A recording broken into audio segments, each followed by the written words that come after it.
চলুন এখন বিশ্বাসীদের নিয়ে কথা বলি। ইন্না আসহাবাল জান্নাতিল ইয়াওমা ফি শুগলিন ফাকিহুন। এই আয়াত নিয়ে কিছু সময় ব্যয় করতে চাই। এই বিষয়ে কোনো সন্দেহ নেই, জান্নাতবাসীরা, আল্লাহ আমাদের এবং সকল মুসলমানদের জান্নাতবাসী করুন।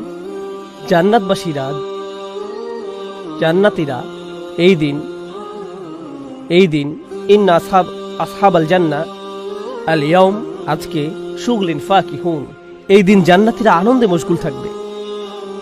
তারা সব ধরনের আনন্দ উদযাপনে ব্যস্ত থাকবে। আপনি যদি মনে করেন জান্নাতে মানুষ মনমরা হয়ে বসে থাকবে, যেমন কোনো ভালো জায়গায় গেলে চুপচাপ বসে থাকেন, আমি পাকিস্তানি বংশোদ্ভূত, আমার পক্ষে জান্নাত কল্পনা করা কিছুটা কষ্টকর। আপনাদের বলছি কেন। পাকিস্তানি সমাজে আপনি যদি সত্যি ধনী কোনো বাড়িতে বাস করেন, তাহলে আপনাকে বাড়ির সর্বত্র কাচের তৈরি বিভিন্ন আসবাবপত্র দিয়ে সাজিয়ে রাখতে হবে, যেটা একজন মানুষের স্বাভাবিক চলাফেরায় বাধার সৃষ্টি করে। এবং এই জন্য যদি আপনি কোথাও বসেন, আপনাকে মূর্তির মতো বসে থাকতে হবে, কারণ বেশি নড়াচড়া করলে কোথাও কিছু একটা পরে ভেঙে যেতে পারে। কাচের কোনো পাত্র, কাচের হাঁস বা এরকম কিছু একটা। আর কোনো বাচ্চা যখন একটু বেশি খেলাধুলা করে, ও যদি দেখতেন মা কিভাবে বাচ্চার দিকে অগ্নিদৃষ্টি নিক্ষেপ করে। যেমন তার বন্ধু আসায় ছোট করিম একটু বেশি দুষ্টামি করছে, এখন তো মায়ের পক্ষে বকা দেওয়া সম্ভব না, কারণ বাসায় গেস্ট আছে, আর মেহমানের সামনে বকা দেওয়া দৃষ্টিকটু, একটু হারামের মতো। তাই তিনি কি করেন, মুখে কৃত্রিম হাসি রেখা টেনে দাঁত কর্মর করে রাগান্বিত দৃষ্টিতে তাকান আর বলেন, করিম, তোমার সাথে একটু কথা বলবো, রান্নাঘরে আসে তো। বিষয়টা দারুণ। আমি তাই যখন কোনো সুন্দর জায়গার কথা চিন্তা করি, মনে মনে ভাবি সেখানে মনে হয় নিজের মতো করে থাকতে পারবো না। কিন্তু কোরআন আমাদেরকে বলছে, তোমরা জান্নাতে সব ধরনের আনন্দ বিনোদনে মশগুল থাকবে। ও, আমি আমার পাকিস্তানি সংস্কৃতি নিয়ে আরেকটা ব্যাপার বলতে চাই। জানেন আমরা বাচ্চাদের সাথে কেমন আচরণ করি? আমরা নিশ্চিত করতে চাই যে তারা যেন আনন্দে না থাকে। হয়তো সে তার খেলনা নিয়ে খুব মাতামাতি করছে, ইয়ে, মা তখন কাছে এসে বলে, তুমি কি কিছু সময়ের জন্য মানুষ হতে পারবে? সে তো শুধু একজন সাধারণ বাচ্চার মতো খেলছে, সে খুশিতে আছে। আপনি তার কাছে কি আশা করেন? এখনই তাকে একজন লাইব্রেরিয়ানের মতো রাখতে চান? তাকে তার মতো খেলতে দিন, তাকে তার মতো খেলতে দিন। প্রসঙ্গত, এই আচরণ আরব বাচ্চাদের সাথে করা আচরণের সম্পূর্ণ বিপরীত। আরব বাচ্চারা যা খুশি তাই করতে পারে, যা খুশি তাই। এখানে আরব যারা আছেন তাদের সাধুবাদ। আপনাদের বাচ্চারা কোনো কিছুকেই ভয় পায় না, কোনো কিছুকেই না, কোনো কিছুকেই না। আপনি যদি কোনো আরব বাচ্চাকে গিয়ে বলেন, আমি তোমার বাবাকে বলে দেবো, কিন্তু সে তখন বলবো, ও তাই, এই যে তার নাম্বার নেন, যান বলেন। তাদের কাছে এটা কোনো ব্যাপারই না।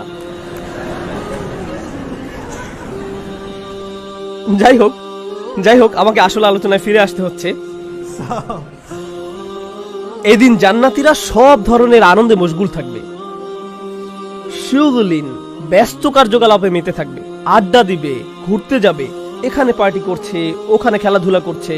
ফাকিহুন, চরম খুশি থাকবে, হাসবে, তাদের জীবনের সেরা সময় কাটাবে। ফাকিহা শব্দের আসল অর্থ হলো ফল, সুস্বাদু ফল। এটা খেলেই আপনার মুখে হাসির রেখা ফুটে ওঠে। তাই আল্লাহ বলছেন, এই কার্যকলাপগুলো আপনার মুখে হাসি ফোটাবে। যেমন অনেকক্ষণ ধরে কোনো খেলাধুলা করার পর আপনাকে বিশ্রাম নিতে হয়,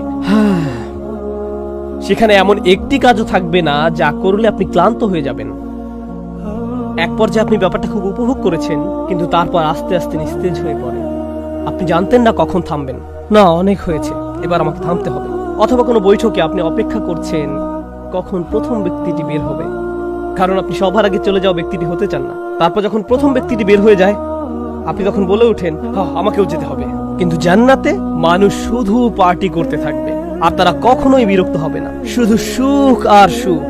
ফি শুগলিন ফাকিহুন। কেন? কারণ তাদের আমলনামাকে উপেক্ষা করা হয়েছে। নাকতুবু মা কদ্দামু ওয়া আসারহুম। জান্নাতের মানুষদের সম্পর্কে আল্লাহ কি বলেছেন? হিসাবে ইয়াসীরা, তার হিসাব সহজ করা হবে। আল্লাহ এমনকি তার আমলনামার প্রতিটি আইটেমও চেক করবেন না। দুনিয়াতে মজমাস্তি করে মানুষ ক্লান্ত হয়, কিন্তু জান্নাতে এমনটি হবে না। আল্লাহ বলেন, হুম ওয়া আজওয়াজুহুম। এই অংশটা বড়দের জন্য, তারপর আমি কিছুটা বর্ণনা করছি। তারা এবং তাদের স্ত্রীরা, আজওয়াজ বলতে গ্রুপও বোঝায় যাদের সাথে আড্ডা দেয়, কিন্তু এখানে আসলে স্বামী স্ত্রী বোঝানো হয়েছে। তারা এবং তাদের সঙ্গীরা ফি যিলালিন, থাকবে ছায়াময় পরিবেশে, আলাল আরাইকি, আসনের উপর। আপনাদের অনেকেই পুরাতন যুগের ভিক্টোরিয়ান টাইপের ফার্নিচার দেখেছেন, যেখানে পালঙ্কের চারপাশে পর্দা টাঙানো থাকে, যেটা কিনা পরিবেশটাকে আরো নান্দনিক করে তোলে, বা এরকম কিছু একটা। সেই আসনে তারা স্ত্রী নিয়ে থাকবেন। এটাই ঘটবে। তারপর আল্লাহ বলেন মুত্তাকিউন, তারা হেলান দিয়ে বসে আরাম করবে, কিন্তু ঘুমিয়ে পড়বে না। বিছানা তো ঘুমানোর জন্য, কিন্তু তারা ঘুমাবেন না। তারা ঘুমাবেন না কারণ জান্নাতে কি নেই? জান্নাতে কোনো ঘুম নেই। আল্লাহ চান না আপনি যেন এক মুহূর্তের আনন্দও মিস করেন, এক মুহূর্তের সুখও মিস করেন। প্রসঙ্গত, দুনিয়াতে যদি এইরকম আনন্দের একটা রূপ বর্তমান না থাকতো, তাহলে আমাদের পক্ষে এসব আনন্দ উপলব্ধি করা সম্ভব হতো না। লাহুম ফিহা ফাকিহাতুন ওয়া লাহুম মা ইয়াদউন, এবং থাকবে তারা যা চাইবে তাই। আপনি যদি ক্ষুধা অনুভব করেন তখন কোথায় যান? রান্নাঘরে। কিন্তু আল্লাহ বলছেন ওই বিছানার ঠিক পাশেই তাদের জন্য থাকবে সব ধরনের ফলমূল। আপনাকে এমনকি উঠতেও হবে না, আর আপনি এমনকি বিছানায় বসেও খেতে পারবেন। বোনেরা হয়তো ব্যাপারটাকে অ্যাপ্রিশিয়েট করছেন না। ঠিক আছে, আপনি বিছানায় বসেও খেতে পারেন, আর স্ট্রবেরি গলে নতুন চাদরে পড়তে পারে, আর কোনো দাগও পড়বে না। এটাই জান্নাত। আমি জান্নাতে এটাই চাই। আমি বিছানায় বসে খেতে চাই, আর আমি এমন ফল খেতে চাই যা থেকে প্রচুর রস নির্গত হবে। আমি এমন করে চাদরে হাত মাখাবো, কিছুই হবে না। সব ধরনের ফল। ওয়ালাহুম মা ইয়াদউন, আরো পাবে যা কিছু তারা চায়। তারা যা কিছু চায়। আপনি জান্নাতে আছেন, আল্লাহ আপনাকে এত এত কিছু দিয়েছেন। এখন আরো কিছু চাইতে গেলে আপনি হয়তো লজ্জা পেতে পারেন। কারো বাসায় গিয়ে তো আপনি এমন করেন না। তারা কাবাব, চিকেন সহ হরেক রকমের খাবার এনে আপনার সামনে জড়ো করলো, তখন বললেন আপনাদের কাছে কেচাপ হবে? এটা আমার একটা বেত্তমিজ কাজ, কিন্তু আমি এই কাজটা করি। আসলে আমি এই কাজটা করি। অসমীচীন কাজ, কিন্তু জান্নাতে এমন কোনো দ্বিধাদ্বন্দ্ব থাকবে না। আপনি আল্লাহর কাছে চাইতে পারেন, ইয়া আল্লাহ, আমি ভাবছি আপনি একটা আয়াতে পাখির গোশতের কথা বলেছিলেন, আমি কি একটু ওইটা? হ্যাঁ অবশ্যই, এই যে আপনার সামনে এসে হাজির হয়ে গেল। এভাবেই আপনার সেবা করা হবে। আপনি সবকিছু চাইতে পারেন, সাথে সাথে এসে হাজির হবে। আপনাকে রুম সার্ভিসে কল দিতে হবে না, জিরো বা এমন কিছু। এটাই জান্নাতের দৃশ্য। এরপর ব্যাপারটা অসাধারণের উপর আরো অসাধারণ হয়ে উঠল। এত এত সব নিয়ামত এই একটি নিয়ামতের কাছে ম্লান হয়ে পড়ল। সালামুন ক্বাওলাম মির রব্বির রহিম, অসীম দয়ালু রবের পক্ষ থেকে বলা হবে সালাম, শান্তি। প্রসঙ্গত এখানে বলা হয়নি আসসালাম, বলা হয়েছে সালামুন, মানে অজানা সালাম।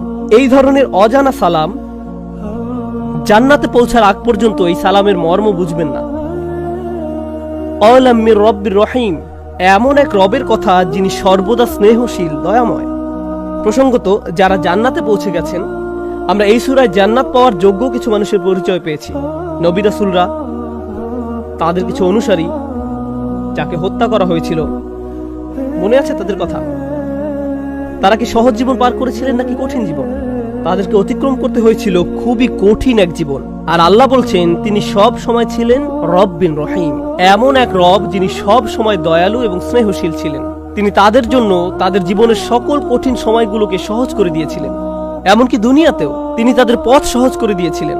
ওয়াল্লাযীনা জাহাদু ফীনা লানাহদিয়ান্নাহুম সুবুলানা, আর যারা আমার পথে সর্বাত্মক প্রচেষ্টা চালায় তাদেরকে আমি অবশ্যই আমার পথে পরিচালিত করব। আল্লাহই মানুষের কঠিন সংগ্রামকে সহজ করে দেন। তিনি ইব্রাহিম আলাইহিস সালামের জন্য আগুনকে ঠান্ডা করে দিয়েছেন। আগুন নিজে নিজে ঠান্ডা হয় না, আল্লাহ করেন। তিনি সব সময় মুমিনের সাহায্যে ছিলেন, আর তাই এখন জান্নাতে তিনি সবাইকে সালাম জানাচ্ছেন। এরপর আর কিছু বলার নেই। এই সূরায় পারফেক্ট একটি জায়গায় এসে জান্নাতের আলোচনার সমাপ্তি হলো। এরপর আপনি আর কোথায় যাবেন? এখান থেকে আর কোথাও যাওয়ার নেই।